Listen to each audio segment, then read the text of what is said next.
घर आज तमाशा होगा। तुम भी आना मेरे घर आज तमाशा होगा। तुम भी आना फिर भी आना, तुम भी आना, ऐ मेरे श्याम लौट के आजा, बिन तेरे जिंदगी अधूरी है। ऐ मेरे श्याम लौट के आजा, बिन तेरे जिंदगी अधूरी।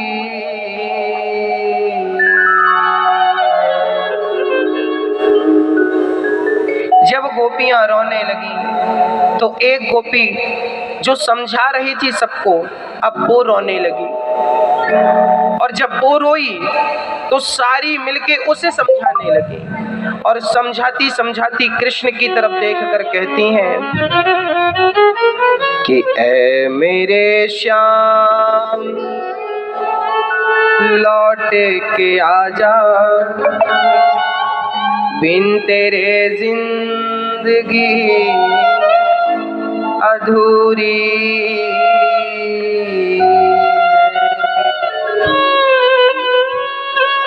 सारी गोपियां रो रही हैं। उद्धव को समझ नहीं आया कि कहां से शुरू करूं मैं अपने ज्ञान की बातें। गोपियों से कहते हैं कि तुम आंख बंद करके ध्यान लगाया करो।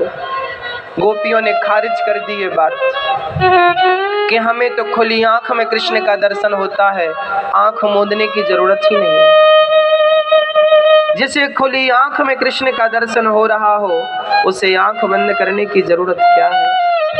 उद्धव जब राधा रानी को देखते हैं सारा अज्ञान समाप्त हो जाता है और ज्ञान की पोथी प्रेम की अग्नि में भस्म हो जाती है और ज्ञानी उद्धव आज प्रेमी बन जाते हैं। राधा रानी के चरणों की रज में स्नान करने लगते हैं और आज उद्धव कृष्ण कृष्ण छोड़कर राधा राधा राधा राधा जपने लगते। ये तो प्रेम की बात है उद्धव, बंदगी तेरे बस की नहीं है। यहाँ सर दे के होते हैं सौदे, आशिकी इतनी सस्ती नहीं। उद्धव जैसा ज्ञानी एक दिन के लिए आए, आज 6 महीने हो गए जाने का नाम नहीं लिया। जब गए उद्धव जी जब गए तो जाकर उन्होंने कृष्ण को कहा कि कृष्ण आपका प्रेमी, आपसे प्यार करने वाले लोग यहाँ नहीं हैं, आप वृंदावन वापस चलो।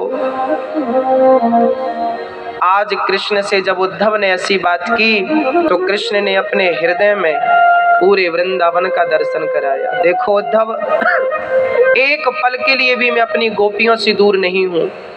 उद्धव ने वही राधा, वही गोपी, वही यशोदा, वही यमुना, वही ब्रज कृष्ण के हृदय में देखा। उद्धव समझे नहीं, तब भगवान ने समझाया, उद्धव तुम्हें ज्ञान का अहंकार बहुत आ गया था, आज उस अहंकार को मिटाने के लिए मैंने तुम्हें वृंदावन भेजा था, केवल अहंकार मिटाने के लिए। यदि अहंकार आ जाए तो उसे कौन मिटा सकता है? बोले गोपियों का प्यार, इसलिए कथा सुनते रहिएगा।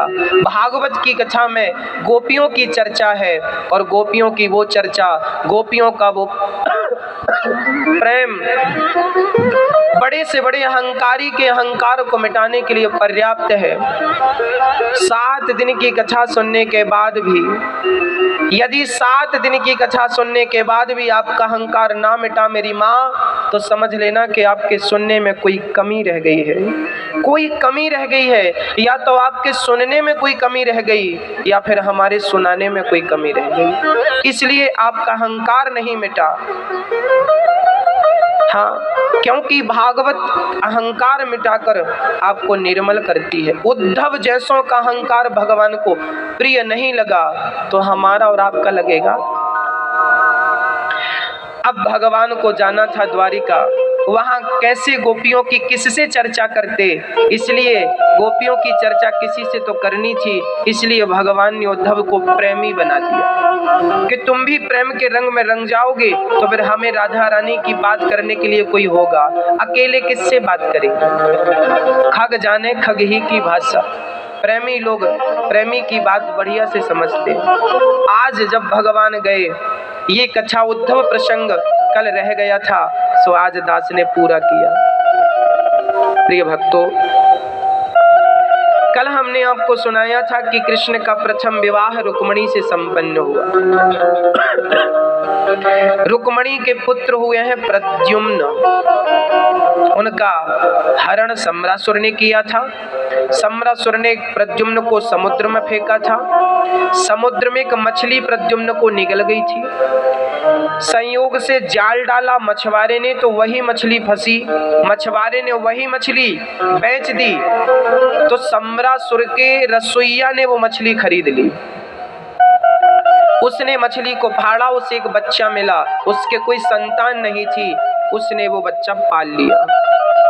संयोग से नाम रखा प्रद्युम्न। वह प्रद्युम्न जी जब बड़े भये तो सम्रासुर को मारते हैं, रति से विवाह करते हैं।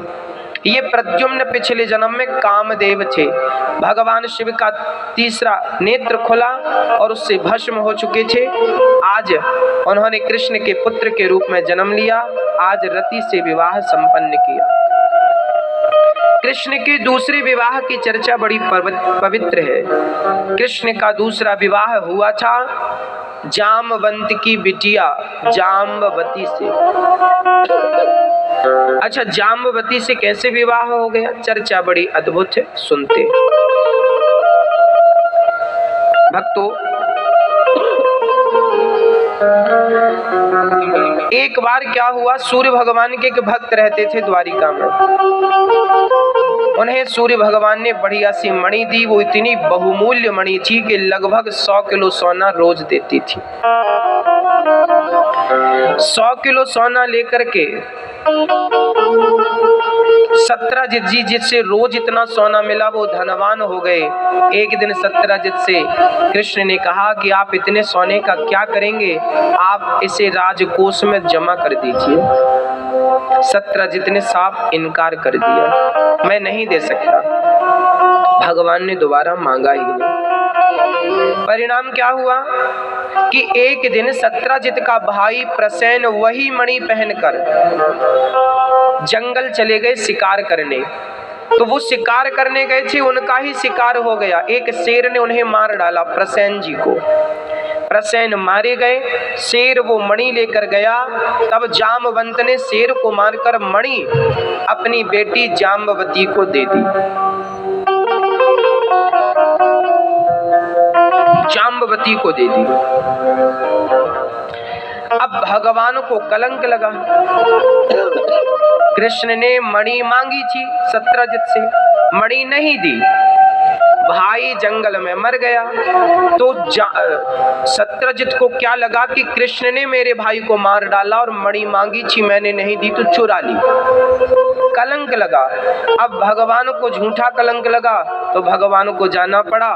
अच्छा, जब भी आप गणेश चतुर्थी की चंद्रमा का दर्शन करते हैं तो कलंक तो लगता, कलंक लगता ही लगता है। जो स्त्री जो पुरुष जिस दिन गणेश जी रखे जाते हैं उस दिन की चांद को हम नहीं देखते, ऐसा हम नहीं कहते, रामचरितमानस कहती है। उस दिन की चंद्रमा कलंकित है। क्यों कलंकित है, उस क्यों का भी उत्तर लो। एक बार भगवान शिव के कैलाश पर्वत पर सारे देवताओं की मीटिंग हुई। सारे देवता अपने अपने वाहन से जा रहे थे, तो गणेश जी चूहे पर थे। गणेश जी चूहे पर बैठ के गए तो चढ़ाई चूहा चढ़ने लगा तो गणेश जी लुढ़क गए। पीछे चंद्रमा खड़े थे, चंद्रमा हंसने लगे, लो लो गणेश जी तो लुढ़क गए। गणेश जी ने श्राप दे दिया कि तुझे मदद करनी चाहिए तो, और हंसता है, जा मैं तुझे श्राप देता हूं, तुझे अपनी सुंदरता का बड़ा गुमान है, जा जो भी तुझे देखेगा कलंकित हो जाएगा, तू कलंकित हो जा। चंद्रमा चरणों में गिर पड़े, प्रभु ऐसा दंड ना दीजिए। गणेश जी प्रसन्न भये, उन्होंने कहा ठीक है, तो गणेश चतुर्थी के दिन जो देखेगा वो कलंकित होगा। मैं 365 दिन का तुझे श्राप दिया था वो वापस लेके 1 दिन का देता हूँ। इसलिए गणेश चतुर्थी जिस दिन गणेश जी रखे जाते हैं उस दिन चांद नहीं देखते। यदि कोई देख ले तो कलंक लगता है। उस कलंक से मोक्ष कैसे होता है? बोले कृष्ण की यही चर्चा, कृष्ण के दूसरे विवाह और तीसरे विवाह की कथा कोई सुन ले तो उस पाप से उसे मुक्ति मिल जाती है। जीवन में जो छोटे मोटे पाप हम लोगों से होते हैं वो सारे पाप से मुक्ति तब मिलती है जब हम 7 दिन की भागवत श्रवण कर लेते हैं। इसलिए हमें भागवत सुनते रहना चाहिए, सुनने से भी मोक्ष होता, पापों से मुक्ति मिल जाती। हाँ, सुनने से भी मोक्ष होता। कई बार आपको बहुत सारी बात गलत फहमियां हो जाती हैं, फिर कोई बताता है कि बात ऐसी नहीं ऐसी है, फिर आपको हल्का लगने लगता है कि नहीं।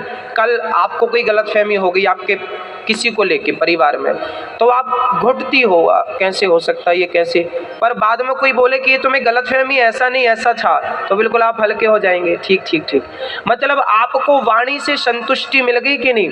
तो वाणी से यदि आपकी गलत फहमी मिटती है तो आज कथा जो है ये भी तो वाणी से कही जा रही है, इस शब्द से आपके पाप भी मिट जाते हैं। ये शब्द बहुत पावरफुल होते हैं। श्री सुखदेव भगवान कह रहे हैं कि जो आपन चाहे, सुखदेव जी पर श्री गोस्वामी जी कह रहे हैं, जो आपन चाहे कल्याणा सुजस सुमति सुभगति सुख नाना, सो पर नार लीलार गोसाई तजऊ चौथ के चंद्र के नाई। जो स्त्री अपना कल्याण चाहती है वो पर पुरुष को कभी ना देखे, और जो पुरुष अपना कल्याण चाहता है वो पराई नारी को कभी ना देखे। ऐसा हम नहीं कह रहे, रामचरितमानस कह रहे हैं। इसलिए कभी भी स्त्री को पराये पुरुष को नहीं देखना चाहिए, कभी भी पुरुषों को पराई नारियां नहीं देखनी चाहिए। तो फिर एक सज्जन हमसे बोले, गुरुजी आप कह रहे हैं देखना नहीं चाहिए। भाई बाजार जाते हैं तो देखना तो हो जाता है। आप बाजार, अभी हम देखो यहाँ इतनी माताएं पुरुष बैठे हैं तो देखना तो हो ही रहा है ना। आप पुरुषों को भी देख रही हो, स्त्रियों को भी देख रही हो, तो ऐसा तो हो नहीं सकता कि हम बाजार जाएं तो क्या आंखों में पट्टी बांध लें। शास्त्र कहते हैं देखो ही मत। तो प्रश्न ये खड़ा हुआ कि तो क्या पट्टी बांध लें? तो उत्तर फिर से मिला कि पट्टी नहीं बांधो, अपना नजरिया बदल लो। कैसा नजरिया? बोले आपसे उम्र में कोई बड़ी स्त्री है उसे देखो, पर कैसे? बोले अपनी माँ को देखते हो जैसे। आपके बराबर की कोई स्त्री है उसे भी देखो, कैसे? बोले अपनी बहन को देखते हो जैसे। आपसे उम्र में कोई छोटी स्त्री है उसे भी देखो, कैसे? बोले अपनी बेटी को देखते हो जैसे। यदि इस नजरिए से पुरुष स्त्री को देखे तो फिर पुरुष गलत नहीं है। और यही दृष्टि नारी के लिए, आपसे उम्र में कोई पुरुष बड़ा है तो वो आप देखें उसे, पर पिता के तुल्य देखें, पिता समान देखें। बराबर का है तो आप वैसे ही देखो जैसे अपने भाई को देखती हो। आप अपने भाई को देखती हो तो कोई गलत विचार तो नहीं होता।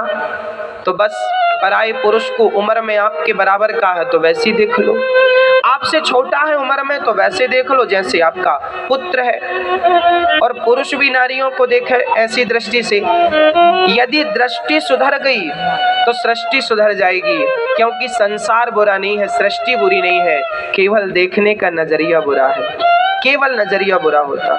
लोग कहते हैं स्त्रियां गलत हैं, लोग कहते हैं पुरुष गलत है। मैं कहता हूं ना स्त्रियां गलत होती हैं ना पुरुष गलत होते हैं, देखने का नजरिया गलत होता है, केवल नजरिया गलत है। जाकी रही भावना जैसी, प्रभु मूरत देखी तिन तैसी। इसलिए हम आपसे कहेंगे, लोग कहते हैं जमाना बुरा है, लोग कहते हैं कि जमाना बुरा है। अब आप ये बताओ कि जमाने से आप हैं या आप से जमाना है? बोलो। जमाने से हम हैं या हमसे जमाना? बोलो, जमाने से हम नहीं है, हमसे जमाना है। लोग कहते हैं जमाना बुरा है, यार जमाना भी तुमसे ही है। तुम अच्छे होते तो जमाना भी अच्छा होता, बुरे तुम हो इसलिए जमाना बुरा, क्योंकि जमाने से तो हम हैं ही नहीं ना। हमसे जमाना है तो हम अच्छे तो जमाना अच्छा, और हम बुरे तो जमाना। लोग जमाने को दोष देते, जमाना बुरा, जमाना नहीं, हम बुरे। बुरा जो देखन मैं चला, बुरा न मिलिया कोई, जो दिल खोजा आपना, हमसे बुरा ना कोई। इसलिए नारियां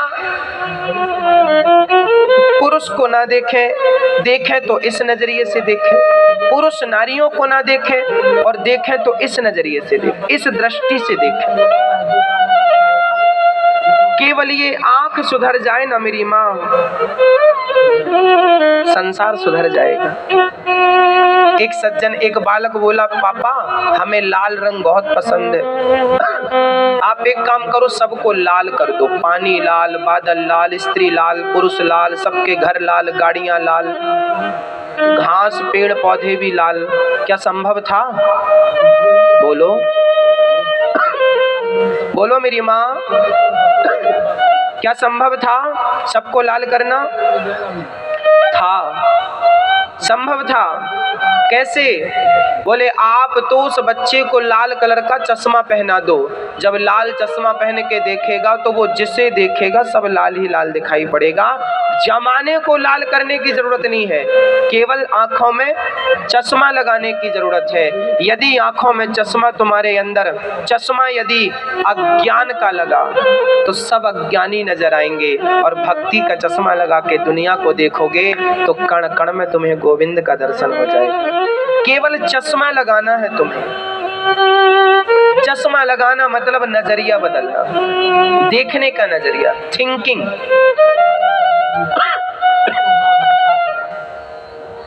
केवल स्वभाव बदलना। प्रिय भक्तों,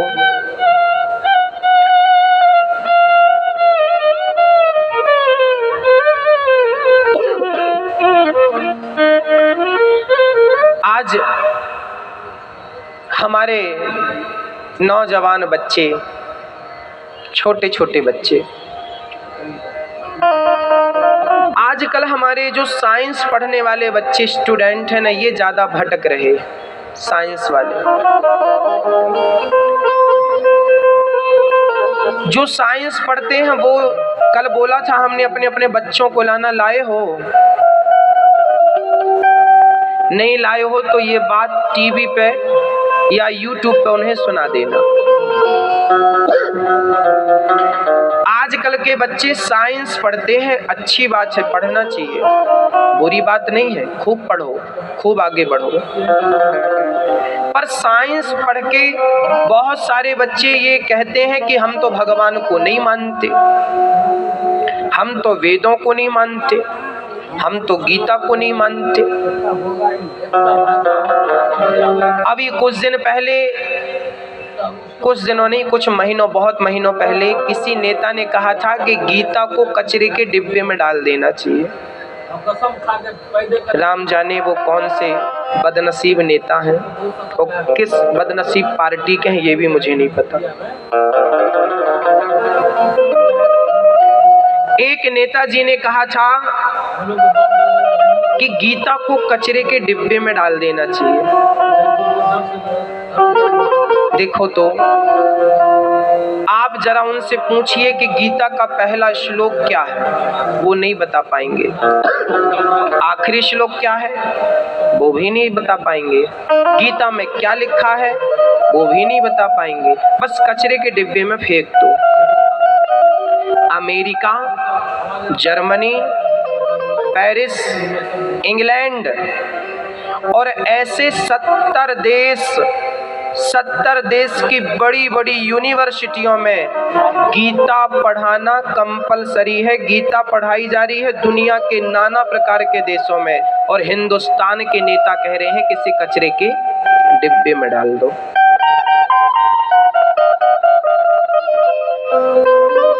क्या बुरा लिखा है साहब गीता में? गीता में लिखा है कर्मण्येवाधिकारस्ते मा फलेषु कदाचन। गीता में लिखा है कि तू कर्म कर, फल की इच्छा ना कर। क्या ये बात सिद्धांत से गलत है? चलो गीता को कचरे के डिब्बे में तुम डाल भी दो, तो क्या गीता के मिटने के बाद क्या ये सिद्धांत मिट पाएगा? गीता कोई पुस्तक नहीं है मेरी माँ, गीता तो एक सिद्धांत है। सिद्धांत कभी मिटता ही नहीं। सच बोलना चाहिए। सतयुग में भी सच बोलना चाहिए था, त्रेता में भी, द्वापर में भी, कलयुग में भी। उस सच बोलने की बात गीता भी कह रही, सच बोलो, सत्यम ब्रूयात प्रियम ब्रूयात। तो क्या गलत लिख दिया साहब? क्या गलत है उसमें? तुम्हें क्या गलत लग रहा है जो तुम कचरे के डिब्बे में फेंकने की बात कर रहे हो? यदि हम आपसे कहें, देखिए अब मैं आपको थोड़ी साइंस की बातें बता दूं। साइंस तुमने बहुत पढ़ा है, मैंने कुछ पढ़ा है, मैं आपको अपना बताता हूं।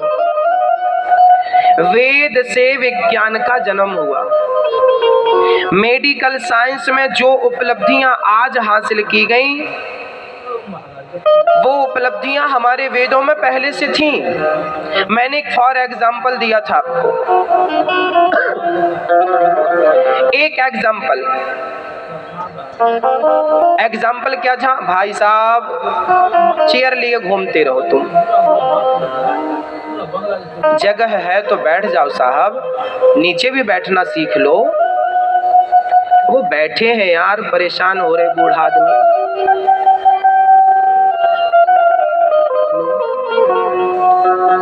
ऐसी भी राजनीति ठीक नहीं है।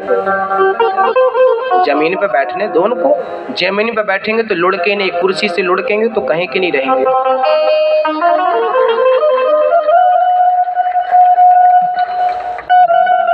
जमीन में बैठने वाला लुढ़क के कहाँ जाएगा?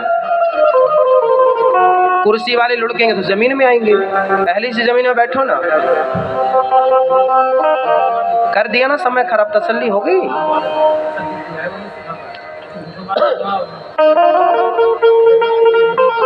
क्या बोल रहे थे हम?